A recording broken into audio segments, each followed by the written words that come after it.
안녕하세요. 무아바 이현철입니다. 오늘은 임차인은 서럽다. 임차인은 이사 갈 때도 임대인에게 물어봐야 되는 이런 서글픈 상황입니다. 임차인의 애환에 대해서 말씀을 좀 드릴까 합니다. 자, 요즘에 집값이 많이 올라가니까 임차인 무아바 씨가 있어요. 임차인 무아바 씨는 집을 좀 살까 고민 중이에요. 집을 여기저기 알아봐서 괜찮은 집을 구했습니다. 그래가지고 이걸 계약을 하려고 하는데 마침 이 무아바 씨가 살고 있는 집이 전세 만기가 한 3달 정도 남아있는 상태예요. 그리고 살 집도 딱 잔금을 3달 뒤에 치르면 되는 상황입니다. 매칭이 잘 돼가지고 좋다. 그래서 계약을 할까 하는데 문제는 이 계약금을 내고 잔금을 치를 때 보증금을 받아서 잔금을 치러야 되잖아요. 이 만기가 딱 맞긴 한데 이 임대인이 보증금을 진짜 그 시기에 그 날짜에 줄지 이게 고민이 딱 드는 겁니다. 그래서 이걸 한번 물어보고 사야 되겠다 생각을 해서 임대인에게 전화를 해봅니다. 만기 돼서 집을 하나 사서 나가려고 하는데 제가 잔금 치를 날짜가 몇 월 며칠인데 그날까지 보증금을 주실 수 있는지요? 그랬더니 임대인은 마침 부동산에 전세를 맞춰달라고 의뢰를 한 상태다. 그래서 임차인이 맞춰지면 보증금을 충분히 돌려줄 수 있으니까 너무 걱정하지 마라. 이렇게 말씀을 하시는 거예요. 그러면 그 날짜에 맞춰지겠냐? 그랬더니 맞춰진다고는 하는데 사실 정확히는 그때 가봐야 알지 않겠냐? 이런 말씀을 하시는 거예요. 그럼 만약에 임차인이 안 맞춰지면 어떻게 됩니까? 그랬더니 안타깝지만 제가 가진 돈이 없으니까 어떻게 드릴 방법이 없는데 임차인 맞춰서 드리도록 하겠다. 이런 소리만 되풀이를 하는 거예요. 이 무주택자 무아바 씨는 어떻게 됐을까요? 새로운 집을 사기 위해서 계약을 하려고 마음을 먹었지만 실질적으로 이 돈이 나올지 안 나올지 굉장히 불투명한 상황이죠. 그래서 계약을 못하고 집으로 돌아가게 됩니다. 물론 이런 상황이 다 벌어지는 것만 아닌데요. 실제로 이게 우리나라의 전세 제도는 참 좋은 제도예요. 내 돈을 안전하게 지켜주고 국가에서 보증금을 지켜줄 수 있는 제도들을 많이 만들어 놨어요. 확정일자라든지 그 다음에 전세권 설정이라든지 또 임차권 등기라든지 그리고 보증보험 여러 가지 제도를 통해서 이 보증금을 지켜줄 만한 제도를 마련을 해놨. 문제는 이게 제도로 보증금은 지켜지긴 하지만 이게 결국에는 개인 간의 거래거든요. 개인 간의 어떤 채권 채무 관계하고 비슷한 거거든요. 그래서 돈을 빌려줬는데 제 날짜에 갚느냐 안 갚느냐 이런 문제가 생기는 거예요.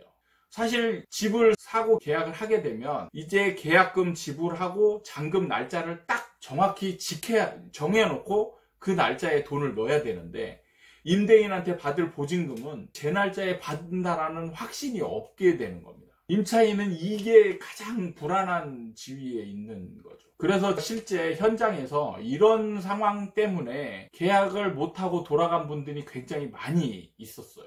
계약을 하려다가 임대인하고 전화 통화를 하다가 임대인하고 옥신각신 하다가 결국에는 그 날짜에 돈을 받는다라는 확신을 못 받아서 불안하니까 결국에 잘못하면 이 계약금 날릴 수 있는 거잖아요. 그 날짜에 잔금을 치르지 못하면. 그러니까 이 임차인 무아바 씨는 결국에는 계약을 못하는 상황이 벌어지는 겁니다.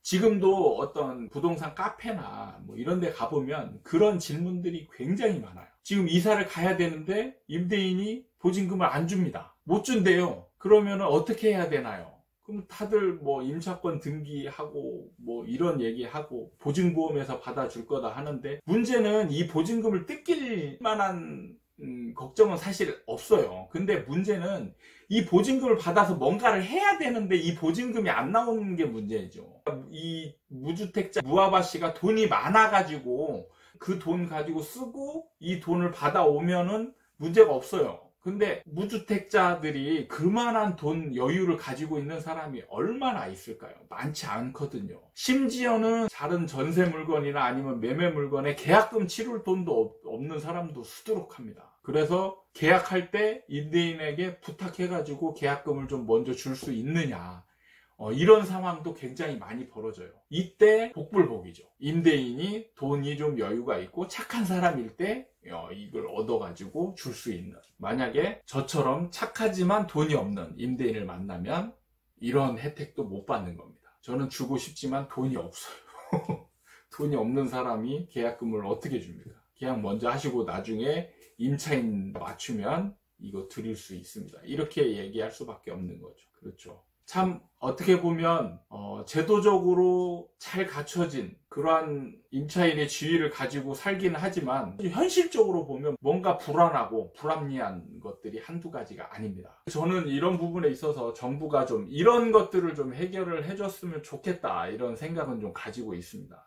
사실 현실적으로 부딪히는 임차인들의 이 불합리한 지위, 이런 것들을 좀 정부가 잠깐 돈을 어떻게 융통해 준다든지 이런 걸 제도적으로 잘 마련을 해가지고 임차인들이 계약금도 딱 대고 제때 잔금을 치를 수 있게, 그리고 대신 정부가 내주고 임대인한테 받아내는 뭐 일종의 에스크로우 제도라든지 뭐 이런 것들을 좀 활용을 해서 정부가 임차인들의 지위를 좀 불안하지 않게 만드는 제도도 충분히 좀 고려돼야 되지 않겠나, 이런 생각을 가지고 있습니다. 집값 잡는 데만 포커스가 맞춰져서 그거에 막 집값이 안 올라간다고 서민들이 좋은 게 아니에요. 사실은 물론 집값이 너무 많이 올라가면 살기 힘들어지는 것도 있지만, 돈이 없어가지고 실제로 어쩔 수 없이 전세 살고 어쩔 수 없이 월세 살지만 이분들에게 어떤 이사 가거나 집을 옮길 수 있는 그러한 편의성도 제공을 해줘야 되는 게 정부의 역할이라고 생각을 합니다. 이런 부분에 있어서 정책적인 고려를 해서 돈 없는 서민들이 좀 더 편안하게 살아갈 수 있는 그러한 환경을 만들어줬으면 좋겠다 하는 바람으로 이번 영상을 만들어 봤습니다. 자, 오늘은 또 여기까지 하고요. 또 새로운 주제, 여러분들을 위한 주제를 가지고 또 다음에 만나 뵙도록 하겠습니다. 감사합니다.